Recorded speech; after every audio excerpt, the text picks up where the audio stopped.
The Tennis Gambling Podcast on the Sports Gambling Podcast Network is brought to you by Arctic Fantasy. You get the $1,000 deposit match with Arctic Fantasy with the promo code SGPN.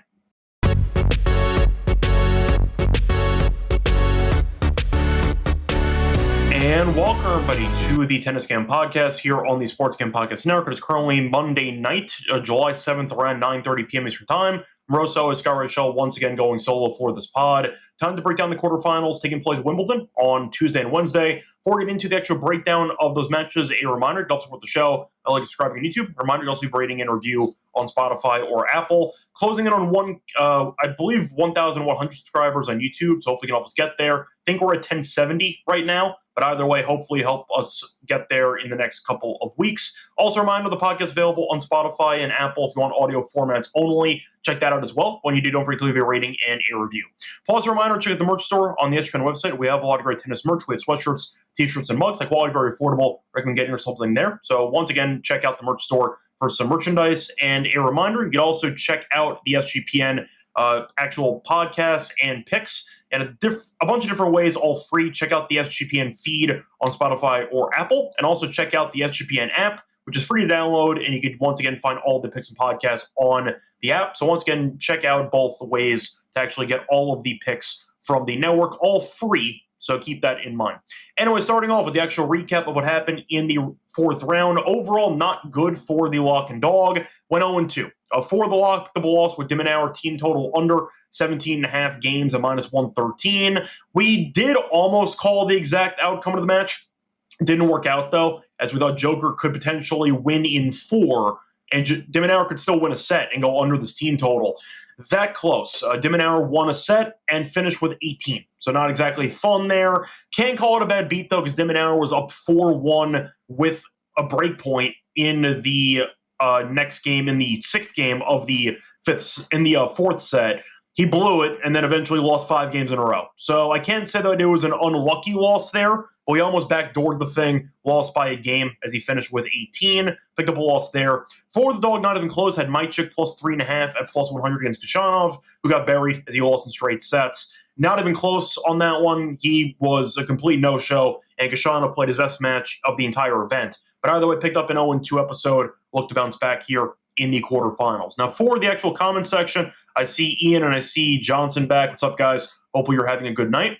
For the fourth round recap, though, I would say not too many shockers out there. I feel like the picks we gave out besides the lock and dog actually went pretty well. So for the first day of the fourth round on Sunday, we were wrong about Maichik, who got buried in straight sets against Kashanov. The Fritz picks voided because Thompson got injured, so he ended up quitting. We did pick Norrie to win in 5 against Jari. Did like the over in that one as well. That got there, as Norrie did not get broken in 5 sets. He won 6-3 in the 5th set. Absolute war, and Norrie eventually got the break early and coasted because Norrie really just coasted in most of his service games because Jari can't return. But Jari had a bunch of breakpoint chances, failed, and Jari hit roughly 45 aces, and he lost anyway. He had 46 because he can't return. So either way, nice win there for Norrie. Good run for Jari in general from qualifying into the round of 16. Fell short, though, but we did like the over and Norrie in 5 in that one. And we thought Rublev had value to win a set and for the over in the match and for plus 6.5 or 7.5 games. All that got there as Rublev won the first set in a very entertaining tiebreak. Then Alcaraz took over and he won in 4. But Rublev cashed everything. The set win, the over, and the spread. So we got that part right as well. Moving on to the matches that we saw today. Caboli beat Cilic in 4. Thought Caboli would win in that one. Thought the price was pretty cheap. Went over as well. So you ended up seeing a nice, I'd say, battle there between them. And Cilic complained about the start time with the waterlogged courts. But either way, point is Caboli did win in 4. So Dimonauer win a set and then ended up losing 3 in a row to Djokovic, which was not too surprising. But either way, did lose the lock there for the show. Thought Shelton and Sonego would have another war, and they did. And we did pick Shelton to win again with multiple players to win a set, which has been the common theme when they play. 3rd straight Grand Slam meeting this year where Shelton has won against Sonego, and they both won at least one set. So either way, Shelton got the job done, dropped the first set, won in 4. He played such a good tie break in the 3rd set. really nothing Sonego could do. Shelton went, I'd say, right along tennis for about 10 minutes, and the tiebreak was over. And at that point, the match was basically over. Sonego fought into the fourth. Shelton got the break to win the match 7-5 in the fourth. A nice job by him there, winning in 4. And then you had the main shocker on the actual card, which involved Sinner winning, which was not a shock at all. The method, though, was unexpected because we saw Dimitrov look really good in the first 2 sets, won the first 2 sets. So Sinner was down 2-0. It was 1-2 for Dimitrov, serving with game point. He served an ace, and you look back and he's collapsed on the floor. He tore a pec muscle while serving an ace, which I've never seen before in my life. And he could not continue. He quit, and Sinner ended up advancing via retirement. So that was the heartbreaker there, the shocking outcome, which was Sinner losing 2 sets to Dimitrov and then winning without actually winning a set. So that's kind of how that went. But Sinner advances, which was not a shock, but the actual way it unfolded was crazy. Dimitrov, I believe, became the first player ever to retire in 5 straight Grand Slams. Congrats, I guess. I mean, that's a tough record to actually pass. 5 straight Grand Slams where you retired mid-match. Ouch. That's a pretty dubious record to have, but either way. Nothing else really add there. Dimitrov looked good. I'm not going to immediately say he was guaranteed to win.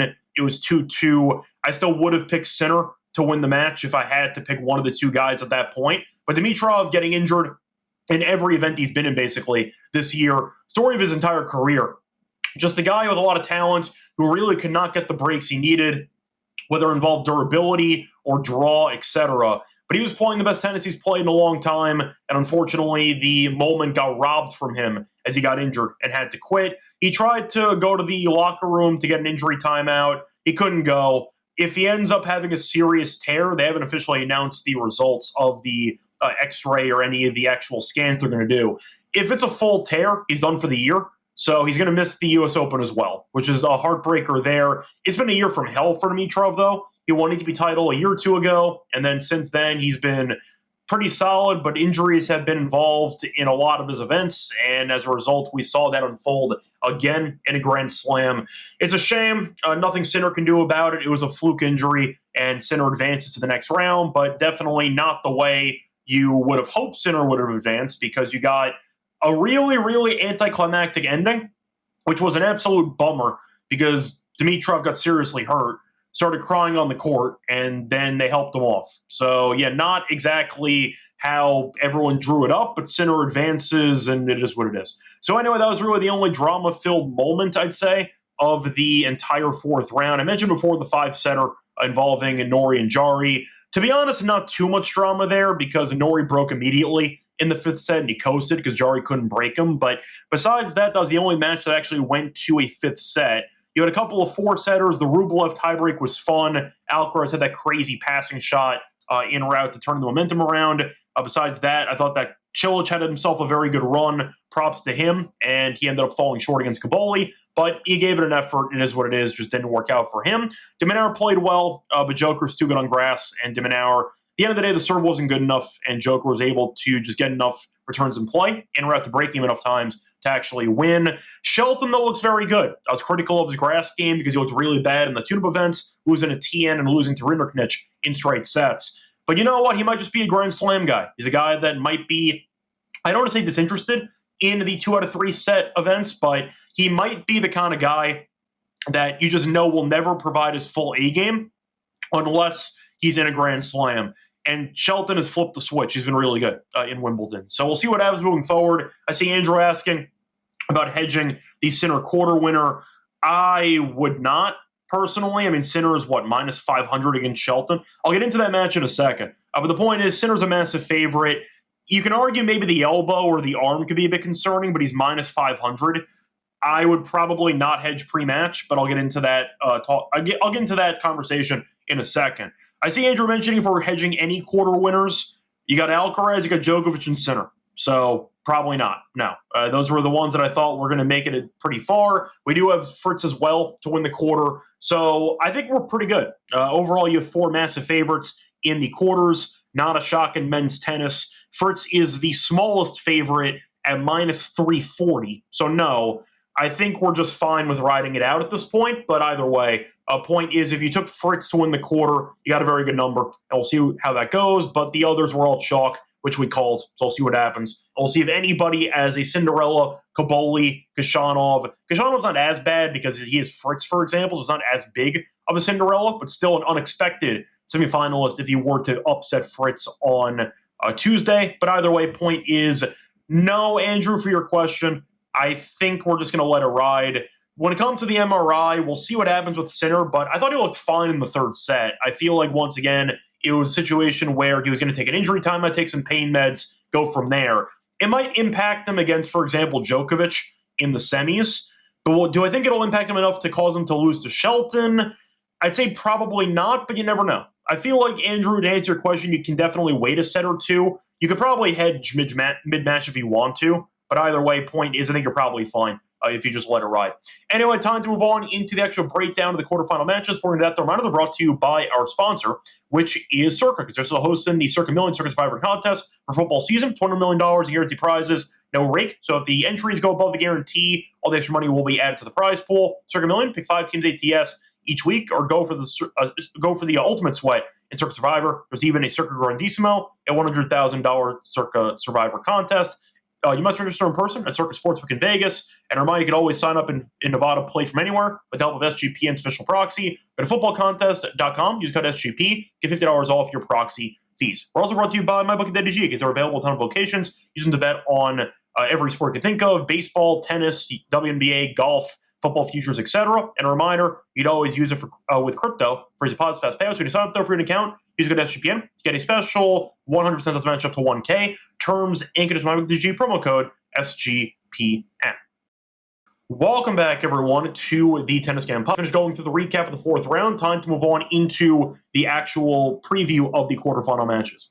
Starting off with the matches taking place on Tuesday. So for the first match on the actual, should be a fun one. You have Fritz going up against Kashanov, and this one is going to be the closest odds on the books. Still a decent favorite. Fritz is minus 340. You have Kashanov at plus 270. For the spread, minus 3.5 for Fritz, plus 3.5 for Kashanov. The over-under is at 40.5 or 41.5. And for the set spread, Fritz minus 1.5 sets, minus 145. Kashanov to win 2 sets, is plus 113. The over 3.5 sets is minus 200. The over 4.5 sets is plus 206. Now, that has actually been in favor of Kashanov. He's 2-0 lifetime against Fritz. However, we'll point out both meetings happened before 2021, so very dated. But either way, Kashanov was technically 2-0 in the head-to-head. Now, Fritz has been looking sharp recently. He had dropped the set in 3 straight. Against Pericard, he dropped 2. Diallo, he dropped 2. And he dropped the set against Fokina. Shouldn't have. Choked away the third set, but he bounced back and he was able to win the fourth set easily. And then Thompson got hurt and immediately quit. So Fritz had the easiest match, the shortest match of his event in the last round, which is good for him. A couple of marathons, was able to get off court quickly in the fourth round, so fatigue should not be an issue for him in this one. Same thing for Kashanov, though. He won the first match against McDonald in straight sets, had back-to-back marathons against Mochizuki and Borges. Then he won a nice easy match against Majcik in the fourth round. So both guys are off of pretty easy wins in the previous round. We'll see how they fare against each other. Now, at first glance, should Fritz be this big of a favorite? I understand why he's a big favorite. Kashanov hasn't really beaten anybody in the event so far. Fritz beat some good players. Pericard, Diallo, Fokina, even Thompson. I know he was injured, so I can skip Thompson. Those 3 guys can be tough, and I do think it was a tough path for Fritz where he, I'd say, understandably, lost a couple of sets along the way. For Kashanov, McDonald is decent on grass. That's a good win in straight sets. Mochizuki is a guy who really can't serve. That was a marathon. Borges is a guy who we should have lost to, was down 5-2 in the third set. And Majcik was a relative unknown who was, once again, a guy who you didn't really expect to make it that far. So it's been a very favorable draw for Kashanov so far. And even with that being the case, had a couple of scares along the way. So I do think Fritz, based on the actual opponent level, has been the more impressive player on the courts here in Wimbledon. Now, I think he should win. I think the price is still a bit too heavy, though. I think Fritz should be, in my opinion, around minus 220, give or take. I think that 330, 340 sounds massive to me. Kashanov should win a set. If you want to go back to the Fritz to win a set, Fritz to win the match, both players win a set for the combo play, you can do that too. I think Fritz should win, but I'll go with the over instead. I think Fritz will drop a set here. Tie breaks about minus 330. So you're looking at what should be at least one breaker in the match, probably at least 4 sets. Give me the over in this one. Both guys look quite good in the last round. I think Fritz is the better player, but I do think Khachanov will not go empty-handed. I think he'll be able to win a set. I see a breaker in there too. If the roof is closed, by the way, the court speed on center court can be very, very fast, which can result in a lot of aces and a lot of, I'd say, actually, it's not on center court. It's on court 1. I take it back. A point is, though, I do think you're looking at a spot where I think you're going to see a pretty solid amount of, I'd say, aces, good serving in general. It's not center court, though. It is court 1, so I take it back. But either way, give me the over in this one. See a similar story to the Kaboli and Cilic match. Back and forth towards the end, couple breakers, and I think it goes over this number. So give me the over as my main thought for this matchup, but I think Fritz does end up winning. Moving on to the next match, you have the Alcaraz match against Norrie. Biggest favorite on the card, Alcaraz minus 1,800. Norrie about 10-1. For the spread here, minus 6.5 for Alcaraz, plus 6.5 for Norrie. The over-under is 32.5 games, and the set spread, Alcaraz straight sets minus a 130. Norrie to win a set is plus 100. The over 3.5 sets is plus 109, and the under is minus 140. Now, the head-to-head has actually been somewhat competitive. 4-2 in favor of Alcaraz. Have not faced off, though, in a couple of years. Norrie won the last meeting in 3 sets in Rio, which was the final of that event. Misleading, though, because Alcaraz got hurt, and Norrie was able to outlast him at the end. But still, a nice job by him winning that title, but that was a long time ago, and that was on clay. No meetings ever on grass, so keep that in mind. Faced off a couple of times on hard court. And Norrie won the most recent meeting, actually, in Cincinnati 2022, as he won in a competitive 3 sets. But they faced off a couple of other times on hard court, and Alcaraz did win in straight sets. Beat him in Indian Wells in straight sets 2022, and he also won the U.S. Open in straight sets 2021. Pretty lopsided, 6-4, 6-4, 6-3. So we know Norrie's in good form. We saw him look very good against Jarry. He did not get broken in the entire match. For the path so far for Norrie, it's been a weird one. Beat Agut, beat Tiafoe, beat Bellucci, who was a bit of a surprise to make it that far after killing Leheshka in straight sets, and he was able to beat Jarry in 5. So a pretty tough actual level of competition. Agut is in good form. Tiafoe can be dangerous when he's actually engaged. I don't know if he's actually engaged more often than not, but still a decent showing there. Bellucci was playing well, so 3-0, still 3-0, and Jarry was serving bombs, and he got by. Alcaraz was dropping sets, dropped 2 sets to Fognini, ended up beating Tarvit in straight sets, beat Struff in 4, and beat Rublev in 4. The problem is trying to find value on the matchup because Alcaraz is such a big favorite.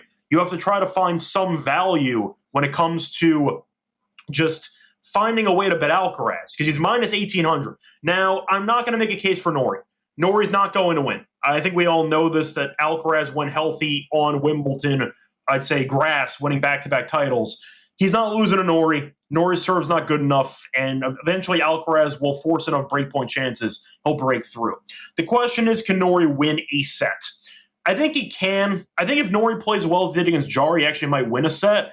But Alcaraz has been dropping sets left and right. He's dropping more sets than he probably should be. I know Rublev can be tricky. Struff's a serve and volley guy, but Alcaraz has been, I'd say, very generous handing over sets to other people. I think a lot of people are going to pick Norrie to actually win a set in this one, and I think I'm going to disagree. I think I'll go for the Alcaraz wake-up match here. At center court, I think he's in a good spot to potentially take care of business against Norrie. Fatigue's not going to be an issue for Norrie. He's actually a very fit player, so I don't see that playing a factor in this one. The crowd will be in favor of Norrie. I get it. I mean, Alcaraz is a very well-beloved player as well, but he's against the local guy. I think Norrie's just outmatched here. I get the argument is Norrie can maybe steal a set like Rublev did. Alcaraz, though, handed that first set over on a platter because he was kind of dominating in the breaker and then eventually fell apart. I think you're looking at a spot, though, where Alcaraz finally looks like his old self again from start to finish. He's ramped it up more as the actual event, or I should say sets have unfolded. He seems to be folding sets and then he eventually wakes up and dominates. I think for this one, I think he rolls here. I think it's a very reasonable number, actually, at minus 1,800, because nobody's giving Norrie a chance, and they shouldn't. I think Alcaraz wins comfortably. I think in reality, Norrie can maybe force a breaker, maybe in a set. That's basically it for me. I think Alcaraz, if he brings his B-plus game, not even his A game, his B-plus game, he wins in straight sets. I think there's that big of a level gap between them. Give me Alcaraz in straight sets. See Andrew agreeing that Alcaraz usually just locks it in at this point in the event. I think I agree. He's been handing away too many free sets. I'm hoping that you're looking at Ferrero and his coaches just kind of, I'd say, instilling the idea in his head. You can't keep dropping sets to these people. You got to save some energy for the, I'd say, better players on deck. And especially with Sinner facing off against Djokovic, most likely in the semis, you want Alcaraz to coast in the next 2 rounds to have as much energy as possible. And what could be a potentially weaker opponent in the final after Sinner and Joker kill each other into the semis. I think Norrie serves too big of a problem. I think that Alcaraz will jump it. I think he'll be able to win in straight sets. I see Rex asking about the games under for Norrie. Yeah, I don't mind that either at 13.5. The argument is if you get a breaker in there and you're picking Norrie to lose, that is 6 games right there. That's fine. Alcaraz can win a set 6-4 and 6-3. That's pretty reasonable as an outcome. But the question is, if Norrie does end up winning a set, are you completely dead at 13.5?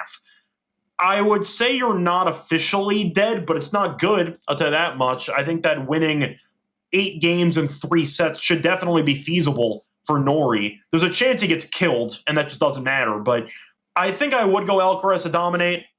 I see Osimo mentioning the 7.5 games for Alcaraz here for the minus.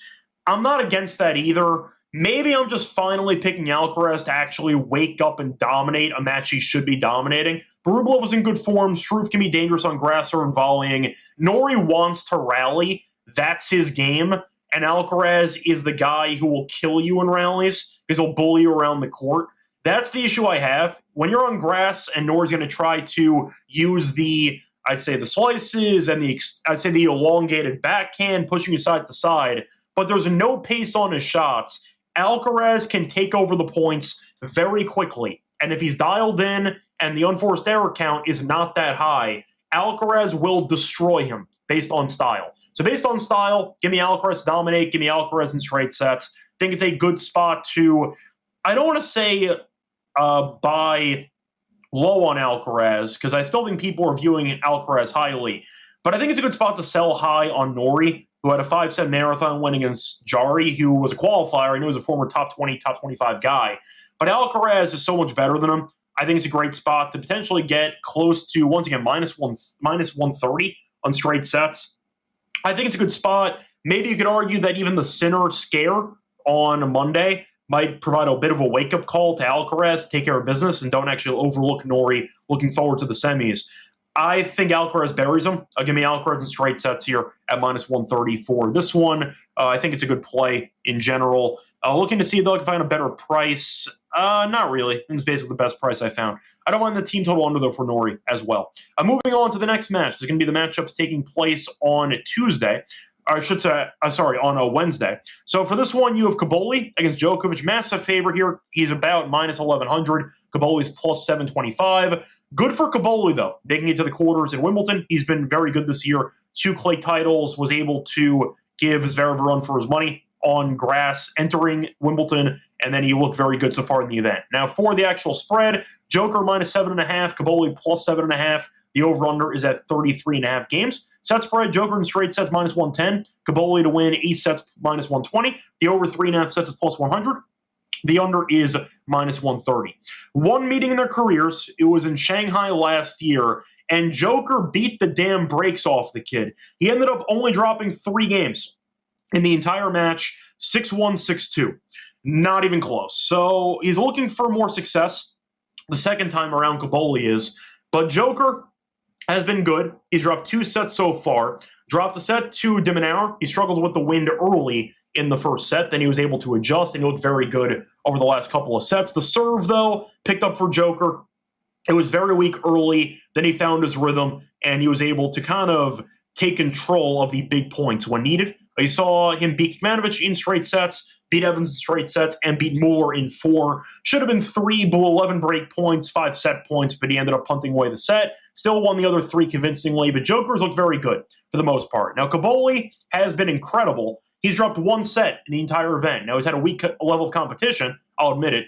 Beating Cilic, who I know is good on grass. Still a pretty fortunate draw for the fourth round. Beating a post-prime Cilic is the matchup you want in that fourth round. Mensik, who is a solid player, still young, still not that comfortable on grass. We saw him lose to Vakina, for example, on grass in Eastbourne right before Wimbledon. He's not as good on grass as he should be, but either way, Kaboli killed him in straight sets. Beat Pennington Jones, who's a relative unknown in straight sets, and he was also able to beat a relative unknown in Zukiev in the first round. So Kaboli's path has been fine. I'd say mostly easy, but definitely a step up here in competition. Joker should win. The question is, will Kaboli actually remain competitive in this matchup, or does he just immediately lose and go home dropping in straight sets? I think Kaboli can win a set here. He's been serving quite well. Now, I do think facing off against Joker will test how good his serve actually is. And you can argue the nerves will play a factor. The biggest match of his entire career, facing off against Joker on center court of Wimbledon. Federer may or may not be there. We'll see. But either way, point is, I think you're looking at a spot where Joker does end up winning pretty convincingly. Question is, will Joker struggle with the wind early? Will the roof be open or closed? We don't know. But I do think Joker wins in straight sets. I think that after the first set no-show against de Minaur, mainly because of the wind, which he addressed in the post-match interview, I think he's going to come out firing. He upped the aggression, especially in the back end of that third set and fourth set. He really ramped up the, I'd say, RPMs on the forehand, and it felt like he overpowered de Minaur in the rallies. I can see him doing that with Kaboli. Kaboli, I know, is a pretty decent server, not great. He's better than de Minaur, but I do think you're looking at Joker's return game being too effective. The serve was finally figuring out its consistency in the actual, once again, I'd say, final stage of the matchup. His serve finally found a rhythm, and he was able to use it to beat de Minaur. I think he beats Kaboli in straight sets. You could argue maybe Kaboli steals one. I don't really see much else. I think Djokovic wins. I think he'll end up winning, and I think he faces off in what should be a fun matchup in the semis, either against Sinner or Shelton. Either would be fun. I think every tennis fan, most of them would be rooting for Sinner instead of Shelton, obviously. But I do think Djokovic wins. If I had to guess, probably in straight sets. Kaboli's been good. Then again, massive step up going from beating a guy who was a former Wimbledon finalist, but still past his prime, to the best Wimbledon player of all time, or at least one of the top two Wimbledon players of all time. I think the nerves get to Kaboli. I think that he'll fall behind early. I think mentally, the issue with Kaboli is that he's also got a bit of a short fuse. If things go poorly for him, he will roll over, and he will be very, very, I'd say, demonstrative with his actual body language. I think Joker jumps him. I think Kaboli rolls over, and I think Djokovic wins in straight sets. So I think if you want to go for Kaboli, I don't mind maybe the first set. I think he has to jump Joker to have any chance. If Djokovic wins the first set, I think it's a wrap. I think that's kind of how I'm looking at it. But give me Djokovic in my opinion, straight sets. I think he wins this. Might be close for a little bit, but I think Joker breaks through. I think he ramps up the aggression at a point and is just able to overwhelm Kaboli with consistency. Give me Joker in straight sets for this one. Moving on to the last matchup, you have what is probably the most intriguing matchup of the round, Sinner against Shelton. Now, Sinner's a massive favorite, about minus 485. Shelton is about plus 375. For the spread, minus 5.5 for Shelton. For Sinner, you have plus 5.5 for Shelton. The over-unders at 38.5 games. Set spread, you have Sinner in straight sets at plus 157. Shelton to win a set is minus 205.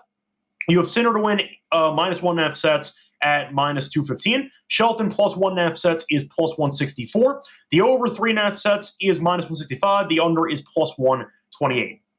And they faced off already this year in a Grand Slam. Faced off in the Australian Open semis, actually, and Sinner won in straight sets. Misleading, though, Shelton did have a couple of set points in the first set, was serving for the set. He choked, and you saw Sinner dominate as he eventually did win in straight sets. Not as straightforward as the scoreline suggests, though. Shelton should have won the first set.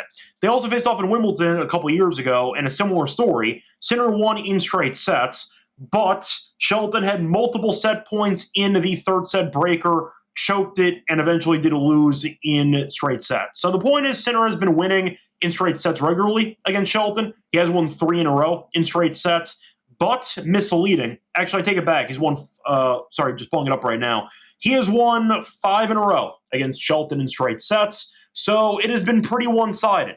However, once again, pointing out the Wimbledon match and the Australian Open matchup this year, Shelton's had moments. The issue is he's not been able to come through when the opportunity presents itself, but he can be able to steal a set here. I'm not going to say that Shelton's going to get killed. I think he can make it close. He's been playing great tennis. Look at the actual form so far of both players. Sinner coasted in a very easy draw for 3 rounds. Nardi, Vukic, and then an injured Martinez who couldn't serve, and then he eventually lost the first 2 sets to Dimitrov. He got hurt, had to quit, and Sinner won without winning a set. So a very easy draw against Sinner. Did not look good against Dimitrov. He had an elbow-arm issue as well, which was not really resolved. We'll see how it impacts him on, once again, Wednesday. Shelton, though, has been good. Shelton's only dropped 1 set. He beat Bolt, beat Hichikata, beat Fucsovics in all straight sets, and then he was able to beat Sonego in 4. The thing is, Shelton's been looking sharp. Do I think that Sinner's going to dominate the matchup? I'm going to say no. I think Shelton can win a set here. I think he can make this a war. Can he win the match? I think I'll give him a puncher's chance. Like Norrie, for example, I'll give 0%. I think Norrie's not going to win. I think that Alcaraz is going to win this matchup. As for Sinner, I'll give him, in my opinion, I'll go 90%. I'll actually leave the door open for Shelton. If he plays as well as he has been for the event so far, he can maybe pull this off.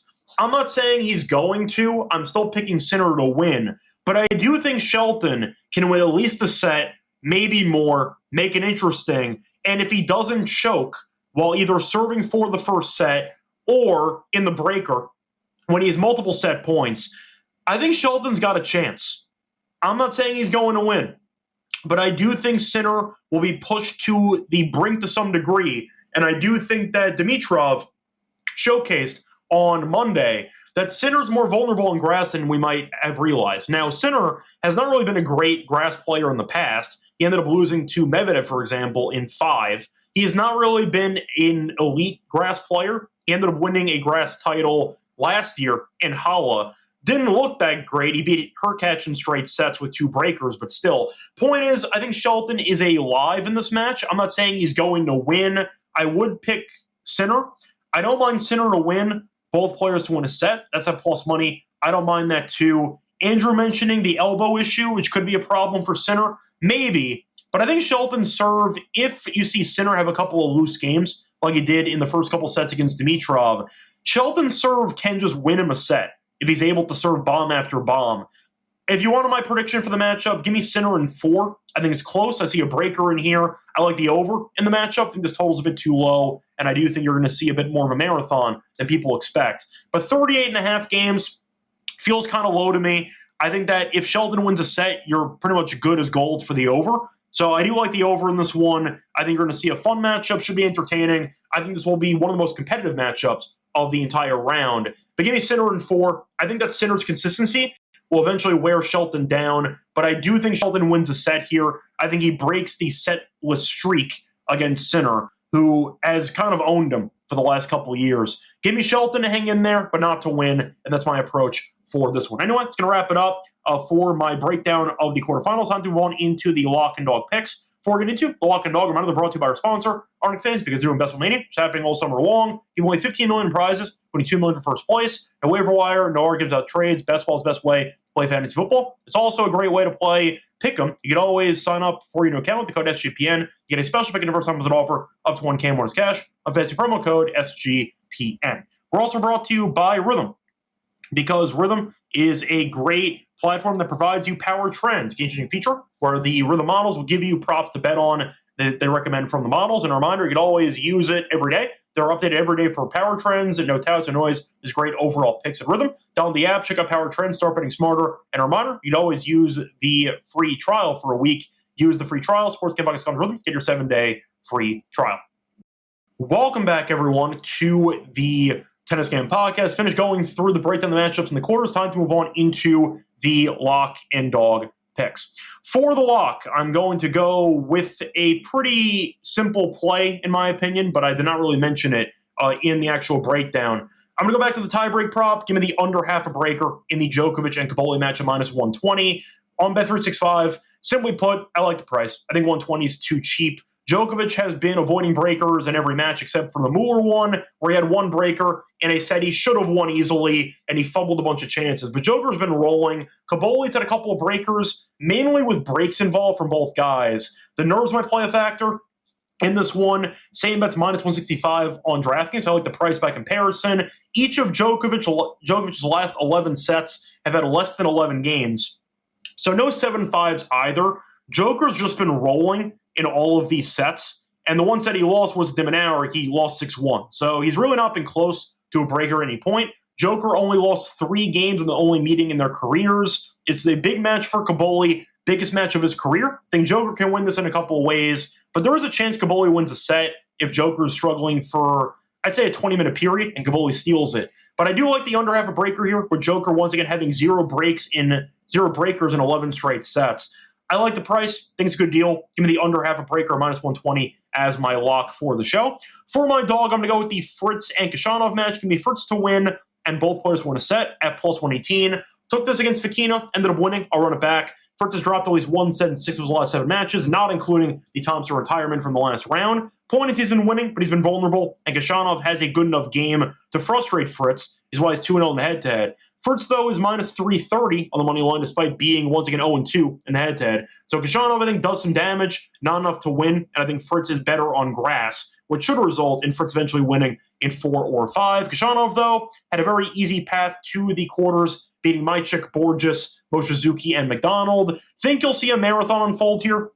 I don't mind the over in this one as well, but I think that you can get there in a pretty predictable match, which is Fritz dropping a set, winning a key breaker, eventually seizing momentum and winning. But I think Fritz is the better player. I think that Khachanov can do enough damage to once again not go empty-handed, but I do think Fritz wins. Give me Fritz to win, and both players win a set, once again, at plus 118. So once again, the plays here for the quarters, the lock's going to be on Caboli and Djokovic under half a tiebreak at minus 120.